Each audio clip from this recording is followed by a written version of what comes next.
Hello, welcome to episode 5. I believe this is going to be the last one in the series because every other mod is pretty much the same setup. I may do another one on updating mods if it's required, but I mean, it's obvious enough. You just go to your workshop folder, open a new window. Once you've gotten it downloaded to the game so that you can join other servers, these will be updated. You just need to delete this one and copy that one over. Update the key if it needs done. And that's pretty much it. But what we're going to do in today's video is just 3 or 4 things just to make your life easier when you're on your own server. For instance, you don't need to wait the 15 seconds to get in and out of your own server on your local PC. It just doesn't make any sense. So, and we're also going to split them into 2 different categories. We're going to split the files into the modded categories and just a normal DayZ server without any admin rights, so that you can have a play around yourself on a perfectly vanilla server without any risk of doing anything nasty like giving yourself items or anything like that. So the way that I do that is I go into my missions folder, I copy all of these, I paste them all here. Didn't think I hit copy there, did I? Copy, paste, and then what I'll do is I'll change all of these to say DayZ offline modded.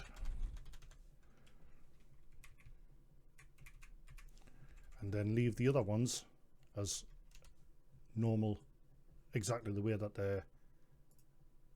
they're named. So I'll quickly do that, and the original offline versions of the files, and we've got the modded versions of them. But we've already loaded these files up in CF. So what I want to do is I want to go in here and just delete these storage folders.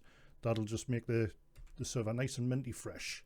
So just go into all of these ones that aren't modded and delete that storage folder. Okay, now that we've done that, we need to do a little bit more work in the server itself. So I'll open this new window so that we've got all these names handy. And what we can do is we can copy these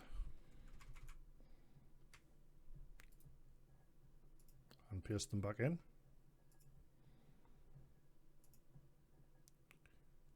And we can mod all of them. So I'll quickly do that and be right back. And now, as you can see, we've got all of the modded configs and we've got all of the normal configs, but we also need to do start bats for these modded ones. So let's just make a copy of those as well. And you guessed it, exactly the same thing.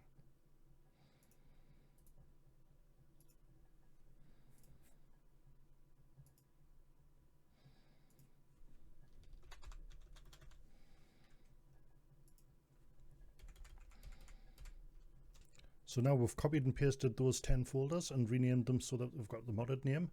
Now what we need to go in and do is change all of these bat files so that they've got the correct links to the correct files. So let's just highlight all of these. Oh, one too many. We just need the 5. Right click and edit with Notepad. That's one of the nice things that you can do with this. Okay, so I've been through all of these bat files and made sure that this config folder points to the correct config folder here. So that's DayZ modded journal config. This is server DayZ modded journal config, and I've also added modded to the end of all the profile folders, so they'll have their own folder as well. So that's just Generis plus modded, blah blah blah. So we can close that. Now one other thing that we do have to do is to go into all of these ones and just remove the mods from them.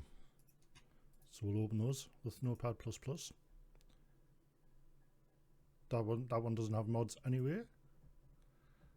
This one just needs these changed to -mod.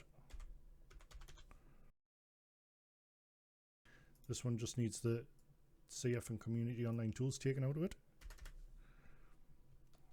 Save. As does this one.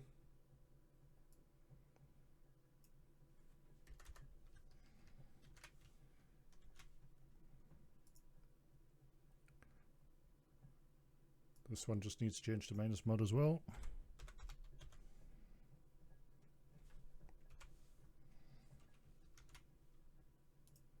And Deerisle just needs CF and community online tools removed. And now that we've done that, we've got all of these start ones that are going to do the vanilla ones, and these ones are going to do the modded ones with the admin tools. We can now go into the profiles folder. We can go and copy all of these and paste them back in, and then just change the ends of the files to modded. And we'll go through all those as well and do the same. Now, as you can see, these have been all named the same as what I had them named as in the server config and the bat file, so that's good to go. Now we'll move on to the nice things to do to the server just to make it a little bit easier for yourself. If you go into the missions folder and have a look in any of them, and then database, and then the globals, there's a few things in here that we can change. For instance, the time log in and the time log out, 15 seconds, let's just change that to 1. We're not waiting around for 14 more seconds than we need to. Time hopping and all of that sort of stuff doesn't really make any difference.